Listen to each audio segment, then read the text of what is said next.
Divorce papers had been duly filed, and when it came to dividing the property, I made the decision to claim the house.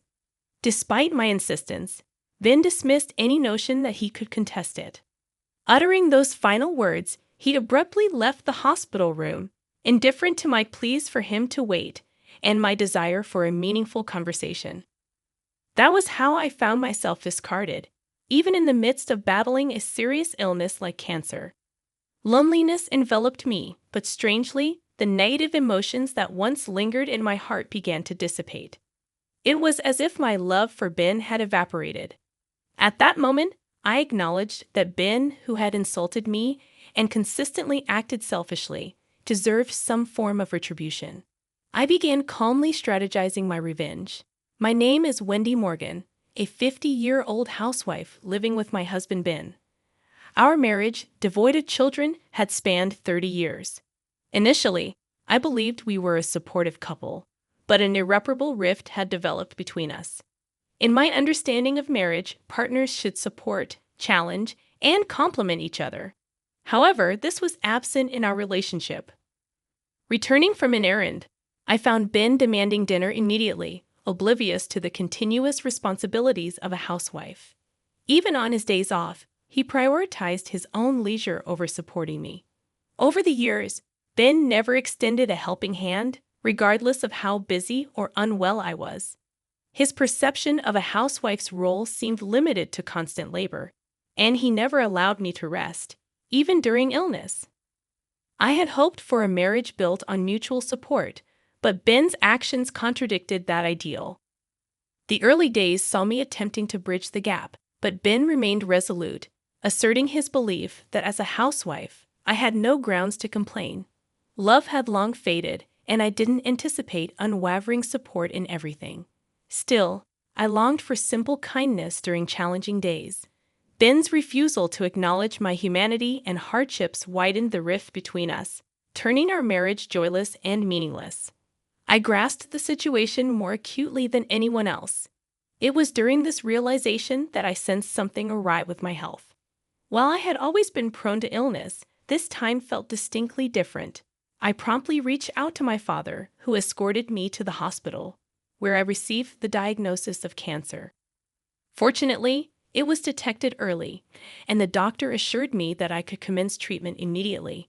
Eager to begin the healing process, I implored my father to bring only the essentials from home. Hastily, I navigated through the hospital admission procedures. Unable to meet Ben that day due to his work commitments, I conveyed the disquieting news to him through a brief message. I informed him, "Cancer has been found, and I'm being hospitalized for treatment immediately." In these moments of anxiety about the uncertain future, Ben's image crept into my thoughts. Despite my belief that my love for him had waned, a latent desire to face him properly and continue our life together as a couple lingered deep within my heart. Even though Ben had consistently been aloof and indifferent, I envisioned a scenario where, now that I was weakened, he might express concern and ask, "Are you okay?" I yearned for some warm words and would have been content with just one visit. I wondered if he struggled with meals and household chores in my absence. I felt remorse for not being able to fulfill the household duties I had always taken for granted. However, as days passed in the hospital, Ben never visited. He had read my message, and yet there was no expression of concern, not even a simple reply acknowledging the situation. His apparent indifference despite my serious illness shook me to the core, causing profound pain. Realizing the futility of my expectations, I decided to stop anticipating anything from Ben. With this newfound mindset, I faced the grueling battle against the illness. The treatment was as demanding as expected, marked by enduring pain and suffering. The medication's side effects took a toll on my body, leading to many sleepless nights filled with discomfort.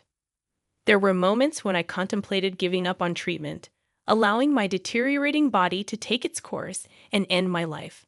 However, each time I felt this way, the encouraging words from my parents, reassuring me that I was doing great and things would surely get better, compelled me to summon strength and endure until today. Then, on a day when I was particularly unwell, lying in bed and staring blankly at the ceiling.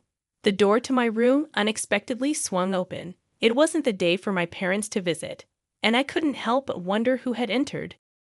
The identity of the visitor became clear as I shifted my gaze and saw Ben standing there. Had he finally come to visit me, genuinely concerned about my condition? As he looked at my emaciated face with hollow cheeks, a whirlwind of emotions left me speechless. Would he come to dislike me even more?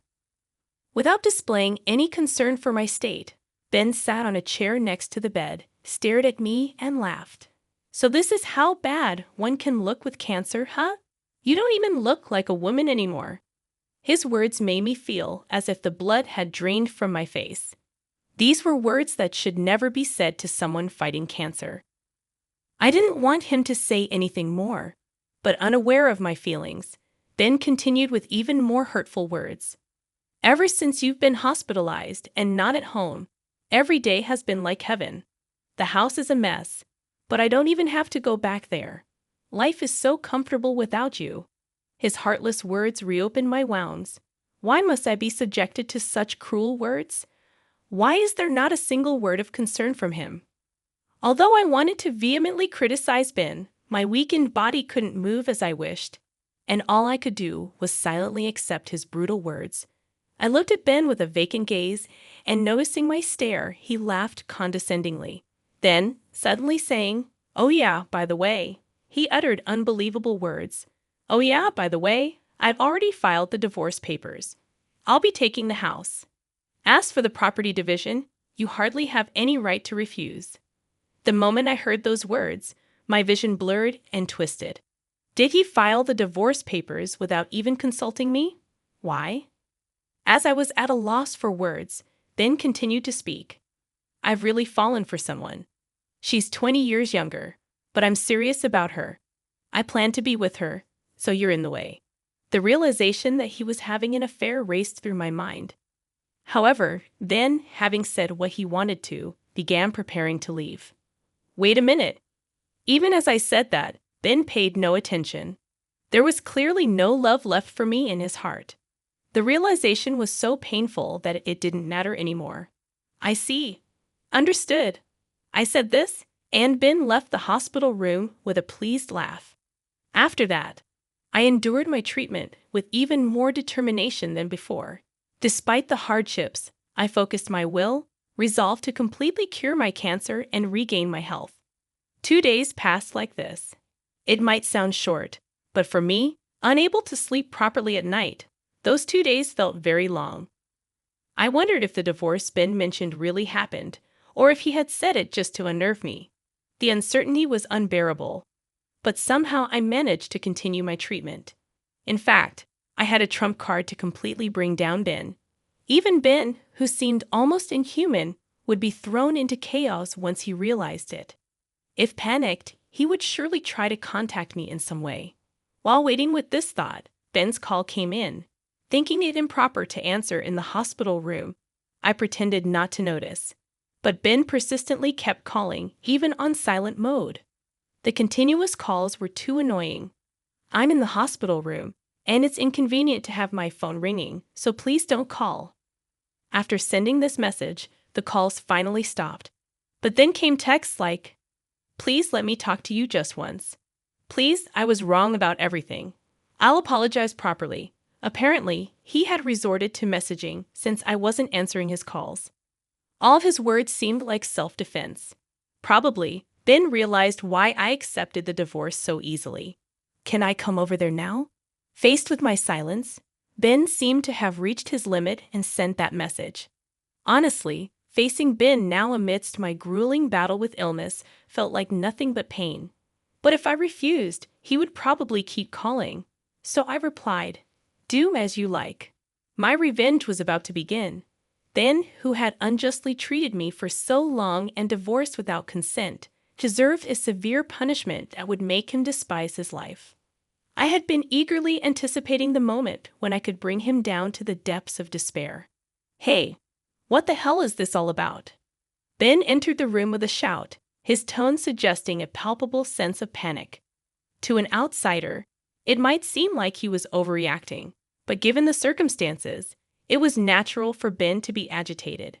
After all, I had been concealing an incredibly important secret, and the critical moment had arrived. I had no idea that you had assets worth $10 million.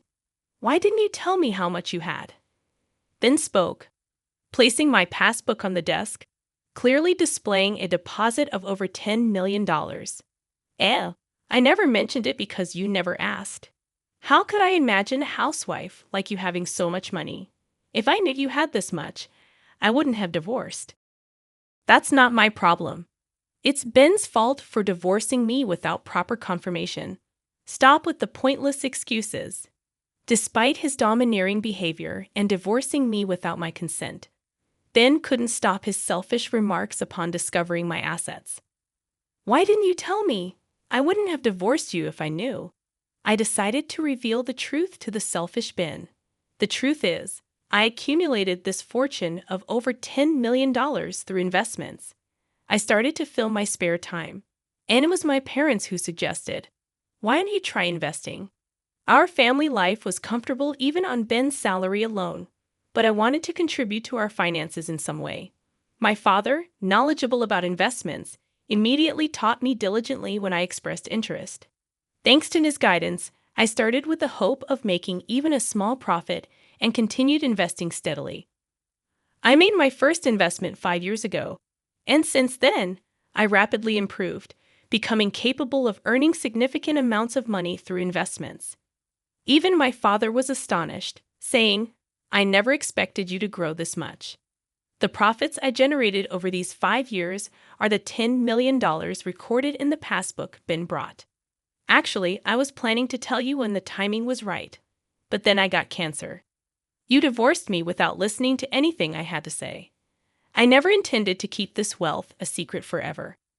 Once I overcame my battle with cancer and could return to my normal life, I planned to tell Ben about this $10 million. I had originally intended to share it with him, envisioning that we could continue our life as a couple and use it when necessary. However, Ben selfishly chose to divorce before I could reveal this financial secret. Now that we're strangers, it feels odd to disclose it to him. Given this outcome, the entire $10 million probably belongs to me. As I recounted my story, Ben's face flushed, and he began shouting, "If I knew you had this much money, I wouldn't have divorced you. It's your fault for keeping it a secret, so pay me $10 million in the property division. You need to atone for the sin of keeping secrets from your husband." Whether he was panicking over the reality of such a vast fortune or frustrated that he couldn't get his hands on it, Ben started saying the unthinkable. Since we were already divorced, no matter what, it was impossible to give him this $10 million. Still, Ben, seeing but unable to reach the $1 million right before him, started making unrealistic demands. In response, I unintentionally laughed, then yelled at me. "What are you laughing at? Stop belittling me.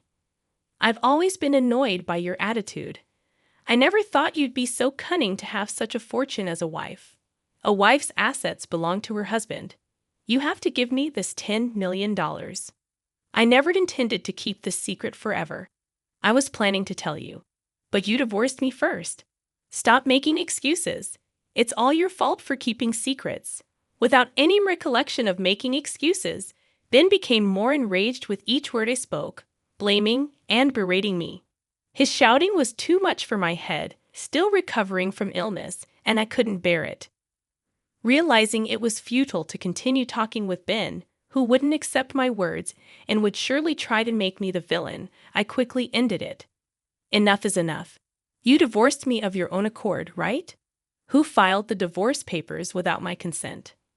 I always thought your behavior was terrible, but I never imagined you could be so cruel. To think a person could feel this much frustration." Now my heart was filled not with the pain of battling cancer, but with resentment towards Ben. He should have realized that shouting this loudly would affect my weakened body. More than that, I couldn't suppress my anger towards this selfish person who sat arrogantly beside my bed, accusing me with words born from his self-centered thoughts. Do you know what I thought when I found out I had cancer? I thought that answering him might make Ben worry about me a little, be kinder to me, and reconsider his feelings. Instead, he didn't even come to visit me in the hospital. When he finally showed up, he told me he had filed for divorce without my consent and that he would take the house. How could he be so selfish and then come here criticizing me for having substantial assets? I've said it many times, I never intended to keep it a secret forever. I was planning to find the right time to tell you. You destroyed that chance with your own hands. I had never blamed Ben this much before. I had always forgiven his selfish behavior, thinking we were a couple who should support each other. I never scolded or reprimanded him, always enduring for his sake. But the reason I could endure and keep going was that I had love for Ben. I truly loved him. But now, I don't have any love left for him. All I feel is uncontrollable anger and disbelief towards Ben, who only speaks selfishly. How can someone be so self-centered? What kind of upbringing leads to such a lack of empathy? After all, a person who indulges in an affair and divorces without consent can't possibly have serious thoughts. I was too stunned to speak, realizing it was futile to harbor any doubts. Please, my girlfriend found out you have $10 million and says she'll divorce me if I don't get it from you. If I don't get this money, I'll be all alone. You still love me, right? Don't you want to help the person you love? So Ben's mistress also knows about my $10 million fortune. He must have carelessly told her. From Ben's story, it seems his mistress is also quite obsessed with money. Birds of a feather flock together, I guess. As much as Ben and his mistress seem to be a match, I couldn't care less about him. No matter how much suffering comes his way, it has nothing to do with me anymore. Please, I'll do anything. Just give me the $10 million, otherwise I'll suffer. Please help me. I had never seen Ben so desperate, and his expression seemed so ridiculous that I couldn't help but laugh. At the same time, I felt disappointed and miserable, realizing he had never been this desperate about anything related to me. The more we talked, the colder my feelings for Ben became. I realized that talking to him anymore was pointless. No more dealing with this rotten man could possibly lead to my happiness. I felt foolish for suffering and hoping during my illness that he might come and speak kindly to me one day. Oblivious to my feelings, Ben continued to plead. Please, I'm begging you. Help me. But I couldn't bear to hear his words any longer. Please leave now, I said. Ben started to plead with a look of desperation. Even that was noisy and unpleasant to me. I pressed the nurse call button, explained the situation, and asked the nurse to get rid of Ben. A security guard came and forcibly removed him from the room. Please listen to me. I need you, he shouted until the moment he was thrown out. But I no longer accepted any of his words. Afterwards, he visited the hospital many times, but the nurses, knowing the situation, never let him near my room again. According to a friend, Ben, unable to get the $10 million, disappointed his mistress and was promptly divorced. Now left alone, as for me, I continued to confront my cancer with determination and finally recovered and was discharged. The relief of overcoming my difficult battle with cancer and the newfound energy I felt were more precious than anything. Now I'm living a peaceful and relaxed life, gradually using the assets I grew through investments.